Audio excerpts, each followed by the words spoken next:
नमस्कार, स्वागत आहे तुमचे अजून एका छानशा रेसिपीमध्ये. हिवाळा चालू झाला म्हटलं की बाजारामध्ये अशा ताज्या भाज्या यायला लागतात. त्यामधीलच ही एक मुळ्याची भाजी. तर मुळ्याची भाजी करण्यासाठी इथे मी एक जोडी मुळ्याची घेतली आहे आणि आता त्यातील मुळे वेगळे करायचे आहेत आणि पाला वेगळा करून मुळ्यावरच्या पिलरनी अशा साली काढून घ्यायच्या आहेत.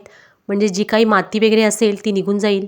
मुळ्यामध्ये भरपूर प्रमाणात फायबर असते आणि मुळा हा पचनशक्तीसाठी सुद्धा खूप फायदेशीर आहे. रेसिपी अगदी खूप टिप आणि ट्रिकसह सांगितली आहे, त्यामुळे रेसिपी स्किप न करता संपूर्ण पहा. आणि अजून जर का चॅनलला सबस्क्राईब केलं नसेल तर सबस्क्राईब पण नक्की करा. आता इथे सर्व मुळ्याच्या मी पिलरने साली काढून घेतल्या आहेत. आज इथे मी मुळ्याबरोबरच मुळ्याची पानेसुद्धा भाजीमध्ये घालणार आहे. मुळ्याच्या वरील सर्व साली काढून झाल्यानंतर मुळा असा बारीक बारीक चिरून घ्यायचा आहे किंवा तुम्ही किसून पण घेऊ शकता. मुळ्याच्या पातळ अशा स्लाईस काढायच्या आहेत, म्हणजे मुळा जेव्हा शिजवतो तेव्हा तो पटकन शिजला जाईल. कारण मुळा हा शिजण्यासाठी जरा कठीण असतो, त्यामुळे जरा पातळच चिरून घ्यायच्या आहेत किंवा तुम्ही किसूनसुद्धा घेऊ शकता. परंतु अशा पातळ अशा स्लाईस काढल्या बटाट्यासारख्या की त्या खाण्यासाठी पण छान लागतात. सर्व मुळा चिरून झाल्यानंतर मुळ्याची पानेसुद्धा अशी बारीक बारीक चिरून घ्यायची आहेत. आता हिवाळा चालू असल्यामुळे बाजारामध्ये कोवळा आणि फ्रेश असा मुळा यायला लागला आहे आणि मुळ्याचा सीझन हा थंडीमध्येच असतो आणि थंडीमध्ये जो मुळा मिळतो त्याची चव अगदी अप्रतिम असते. त्यामुळे मुळ्याची भाजी थंडीमध्ये खाल्लेली खूप फायदेशीर असते. हे पहा, इथे मुळा आणि मुळ्याची पाने दोन्हीही मी चिरून घेतली आहेत आणि या भाजीवर आता थोडे मीठ घालायचे आहे, 1 चमचाभर तरी, आणि भाजी छान अशी चुरून घ्यायची आहे. मुळा थोडा उग्र असल्यामुळे मीठ घालायचे आहे आणि थोडा चुरून घेऊन त्याचे पाणी काढून टाकायचे आहे, म्हणजे मुळ्याचा उग्रपणा थोडा कमी होईल. मुळ्याची भाजी ही खूप जणांना आवडत नाही, पण तुम्ही अशी माझ्या पद्धतीने जर का भाजी केलीत तर नक्कीच तुम्हाला ही भाजी आवडेल. मुळा मीठ घालून चुरून घेतल्यानंतर स्वच्छ पाण्यामध्ये पातेल्यात घेऊन 1 ते 2 वेळा धुवून घ्यायचा आहे. कारण मुळा चिरण्या अगोदर आपण धुतलेला नव्हता, त्यामुळे मुळ्याची भाजी आत्ता धुवून घ्यायची आहे, म्हणजे त्यामध्ये जी काही माती वगैरे असेल ती निघून जाईल आणि मुळ्याचा जो काही उग्रपणा असतो तोही कमी होतो. मुळा धुवून झाल्यानंतर त्यातील पाणी असे घट्ट पिळून टाकायचे आहे.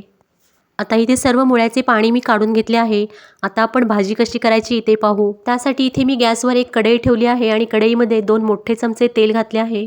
तेल तापले की त्यामध्ये 4 ते 5 ठेचून घेतलेल्या लसणीच्या पाकळ्या घालायच्या आहेत आणि लसूण थोडा परतला गेला की त्यामध्ये 2 मोठे बारीक चिरलेले कांदेसुद्धा घालायचे आहेत. ह्या भाजीला लागणारे सर्व साहित्य मी डिस्क्रिप्शन बॉक्समध्ये दिले आहे, तिथे तुम्ही चेक करू शकता. कांदा घातल्यानंतर त्यामध्ये बारीक चिरलेल्या 2 हिरव्या मिरच्यासुद्धा घालायच्या आहेत. या भाजीला फारसे साहित्य लागत नाही, अगदी कमीत कमी साहित्यामध्ये ही भाजी अगदी चविष्ट होते. हे पहा, कांदा इथे छान आता गुलाबी झाला आहे. आता त्यामध्ये चिरून घेतलेली मुळ्याची भाजी घालायची आहे. आणखी छान एकसारखं असं परतून घ्यायचं आहे.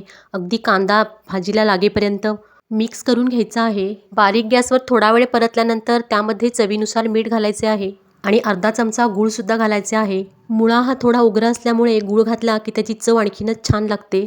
आता कढईवर झाकण ठेवून त्यावर थोडेसे पाणी घालायचे आहे आणि वाफेवर ही भाजी बारीक गॅस ठेवून 10 मिनिटे शिजवून घ्यायची आहे. 10 मिनिटानंतर पुन्हा झाकण काढून जरा वेळ भाजी परतून घ्यायची आहे आणि पुन्हा 5 मिनिटं झाकण ठेवून भाजी छान अशी शिजवून घ्यायची आहे. हे पहा, आता इथे भाजी छान अशी शिजली गेली आहे आणि त्यातील मुळासुद्धा छान शिजला गेला आहे. आता इथे गॅसची फ्लेम पण मी बंद केली आहे. आता आपण भाजी सर्व करूया.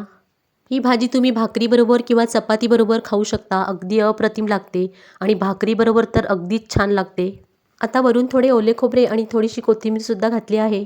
अशी ही माझ्या पद्धतीची मुळ्याची भाजी तुम्ही नक्की करून पहा, तुम्हाला सुद्धा नक्कीच आवडेल. आणि रेसिपी आवडली असेल तर रेसिपीला एक लाईक नक्की करा आणि चॅनलवर नवीन असाल तर चॅनलला सबस्क्राईबसुद्धा करा.